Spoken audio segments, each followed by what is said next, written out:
Hey everyone, Tyrell Ordain here. So earlier today, Cricket West Indies announced its team for the 5-match T20 International Series against Australia, which starts Sunday at Sabina Park, Kingston, Jamaica.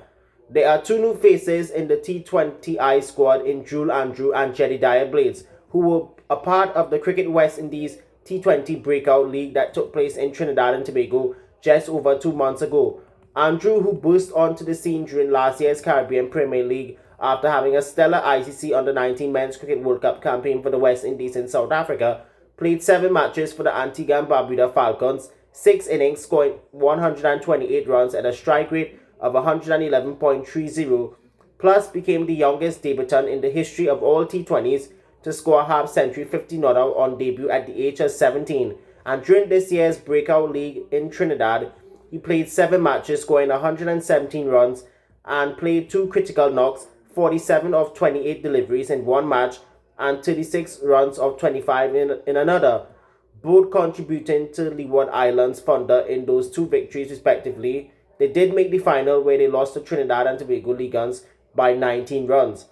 Jediah Blades, before this year, hadn't played a professional T20 game till the Breakout League, was very impressive in his campaign for the Guyana Rainforest Rangers, even though they did not make the knockouts.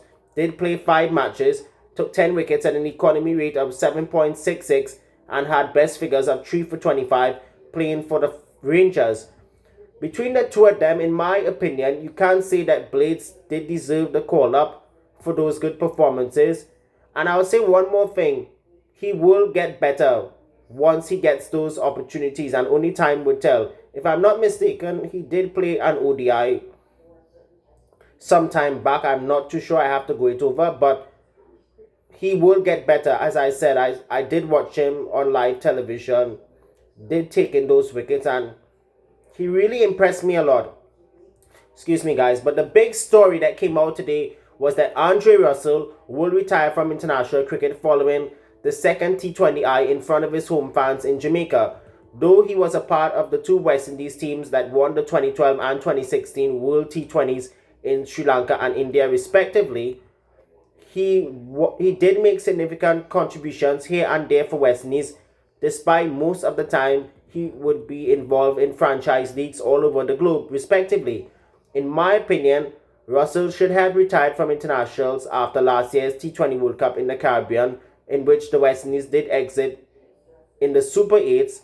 That would have given West Indies enough time to give other all-rounders auditions to take his place come 2026 in India and Sri Lanka respectively. For him retiring 8 months before the next World T20 wasn't a surprise, given the fact he's 37 years of age and there isn't much left in him. Overall, he already has a contract with all 4 Knight Riders teams globally, including KKR and TKR. But let's face it, he will go down as one of the best all-rounders in T20 BTW.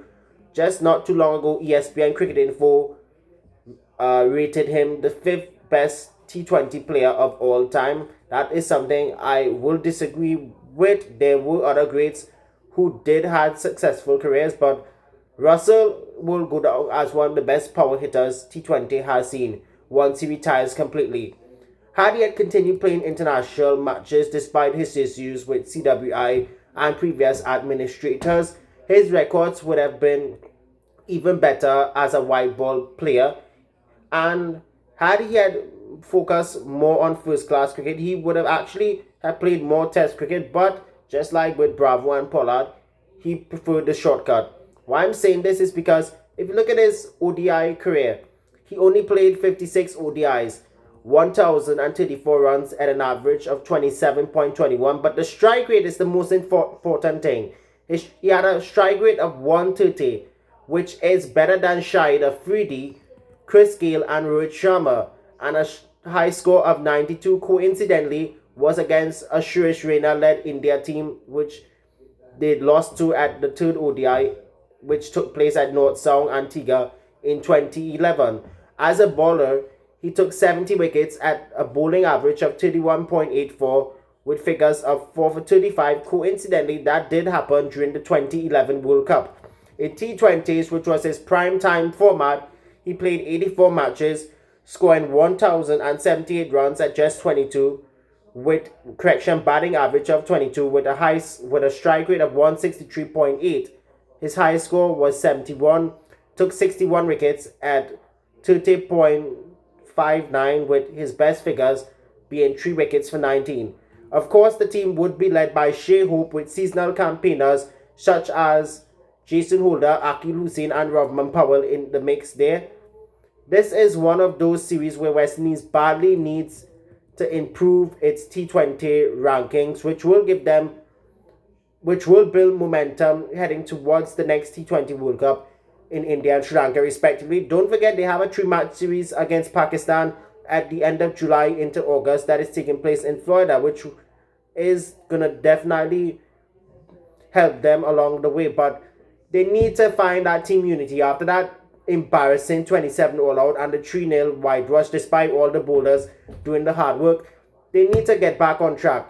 As a West Indian fan myself, I would like to see them perform. We all know they're brilliant in white ball cricket, but consistency is the key.